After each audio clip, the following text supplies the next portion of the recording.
नमस्कार। आज हम कहानी स्पर्श और गहराता प्रेम के अगले हिस्से पर बात करेंगे। ये है छूती हुई बातें।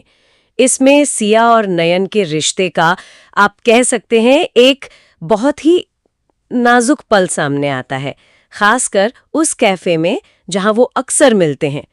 आज की चर्चा में हम यही समझने की कोशिश करेंगे कि कैसे छोटी छोटी चीजें, मतलब खामोशी भी उनके बीच कुछ गहरा बना रही है। कहानी में एक पैटर्न सा दिखता है ना। सिया कैफे जाती है और नयन वही होता है हर बार, जैसे जैसे उसे अंदाजा हो कि वो आने वाली है। और एक दिन जब थोड़ी ठंड थी, वो सिया के लिए कॉफी लाता है, वही वाली जो उसे पसंद है, थोड़ा मीठा थोड़ा कड़वा।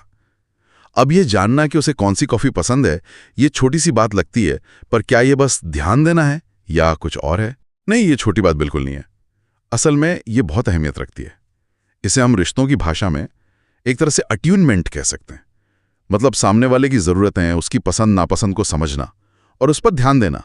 तो नयन का वो कॉफी याद रखना, ये दिखाता है कि वो सिर्फ देख नहीं रहा, वो सिया को समझने की कोशिश कर रहा है। ये उनके बीच जो एक आपसी जुड़ाव गहरा हो रहा है ना, जिसे हम अंतरंगता कहते हैं, ये उसका एक बहुत ही सूक्ष्म पर मजबूत संकेत है। हाँ, और सिया भी ये महसूस करती है। वो कहती भी है कि तुम मेरी पसंदों को बहुत जल्दी जान गए हो। इसके बाद फिर वहीं खामोशी छा जाती है उनके बीच। पहले भी शायद खामोशी रही होगी, पर इस बार कहानी कहती है कि ये अजीब नहीं है, बल्कि इसमें एक कशिश है, खिंचाव है। तो ये खामोशी क्या है? सिर्फ ऑकवर्डनेस का न होना, या ये खामोशी खुद कुछ कह रही है? ये खामोशी बहुत कुछ कह रही है। ये वो पड़ाव है जहां शायद शब्द जरूरी नहीं रह जाते, एहसास ज्यादा हावी हो जाते हैं। ये दिखाता है कि वो दोनों एक दूसरे के साथ सहज हैं, कंफर्टेबल हैं, पर साथ ही एक अनदेखा खिंचाव भी है। वो महसूस कर रहे हैं। वो महसूस कर रहे हैं। और इसी माहौल में नयन वो सवाल पूछता है, एकदम सीधा, क्या कभी किसी ने तुम्हें ऐसे देखा है जैसे मैं देख रहा हूं? यह सवाल बिल्कुल बातचीत को एक अलग ही लेवल पर ले जाता है, बहुत निजी। बिल्कुल। और सिया का जवाब न देना, पर उसकी आंखों में वो सब दिखना, जिज्ञासा भी, नरमी भी, और साथ में एक डर भी, ये बहुत दिलचस्प है। ये डर, ये किस चीज का डर हो सकता है?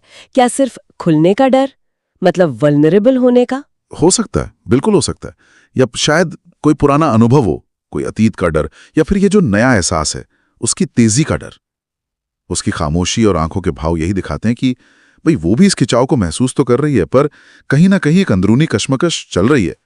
वो पूरी तरह से उस पल में डूबने से शायद हिचक रही है। और ठीक उसी वक्त माहौल एकदम पलट जाता है। अचानक बत्ती गुल, पूरा कैफे अंधेरे में, और बाहर बारिश तेज हो जाती है। कहानी में ये अचानक अंधेरा और तेज बारिश, क्या ये सिर्फ एक प्लॉट डिवाइस है, कहानी को आगे बढ़ाने का तरीका, या इसका कोई गहरा मतलब भी है? नहीं, इसका गहरा प्रतीकात्मक मतलब है, जरूर है। अंधेरा क्या करता है? वो बाहरी दुनिया को जैसे मिटा देता है। कौन देख रहा है, क्या सोचेगा, ये सब बातें पीछे छूट जाती हैं। सारा ध्यान सिमटकर बस उन दोनों पर आ जाता है, उनके बीच के एहसास पर। और ऐसी स्थितियों में अक्सर क्या होता है, जो बनावटीपन होता है ना, वो खत्म हो जाता है। एहसास ज्यादा सच्चे, ज्यादा हावी हो जाते हैं, और शारीरिक नजदीकी, स्पर्श, उसका महत्व अचानक से बहुत बढ़ जाता है। तो ये अंधेरा एक तरह से इंटीमेसी को तेज करने वाला एक उत्प्रेरक, एक कैटलिस्ट बन जाता है। हाँ, और ठीक ऐसा ही होता भी है। उस अंधेरे में नयन धीरे से सिया का हाथ थाम लेता है। उसे कहता है, डरो मत। पर सिया का जवाब, वो कहती है वो डरी नहीं है, वो कह रही है मैं खुद को रोक रही हूं। ये बात चौंकाती है, और वो वजह भी बताती है कि अगर वो नहीं रुकी तो नयन उसके बहुत करीब आ जाएगा। बिल्कुल। ये जो संवाद है ना, ये उनके बीच की जबरदस्त कशिश और सिया का वो अंदरूनी संघर्ष, दोनों को एकदम साफ कर देता है। वो खींची जा रही है नयन की तरफ, ये तो साफ है, पर वो खुद को रोक भी रही है। ये रोकना बताता है कि कोई ना कोई बाधा है, कोई रुकावट है, चाहे वो अंदर की हो या बाहर की। ये अभी कहानी में साफ नहीं है, पर वो है, और सिया उसे जानती है, महसूस कर रही है। और नयन वो और करीब आता है, पूछता है, और अगर मैं आ ही गया? इस बार सिया कुछ नहीं कहती, बस अपनी आंखें बंद कर लेती है।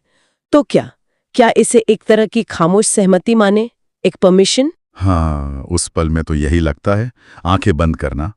अक्सर ये बाहरी दुनिया से कट कर अपने अंदर के एहसास पर ध्यान देने जैसा होता है। या फिर किसी पल के प्रति समर्पण का प्रतीक भी होता है। तो हाँ, ये उसकी तरफ से एक तरह की इजाजत ही है, शब्दों के बिना। और फिर उस अंधेरे में उनके होंठ पहली बार मिलते हैं, एक हल्का, धीमा पर गहरा चुंबन। तो मतलब एक कैफे की मुलाकात से शुरू होकर वो कॉफी, वो सवाल, फिर अंधेरा, बारिश, इन सब ने मिलकर उन्हें इस पल तक पहुंचा दिया। बिल्कुल बिल्कुल। ये पल सिर्फ एक फिजिकल एक्ट नहीं है, ये उन तमाम अनकहे एहसासों का, उस माहौल का और उस सही समय का नतीजा है। वो स्पर्श, वो खामोशी, नयन का ध्यान देना, सिया का अंदरूनी संघर्ष और फिर अंत में उसका वो मौन समर्पण, इन सब चीजों ने मिलकर एक क्षण को इतना भावनात्मक रूप से गहरा और यादगार बनाया है।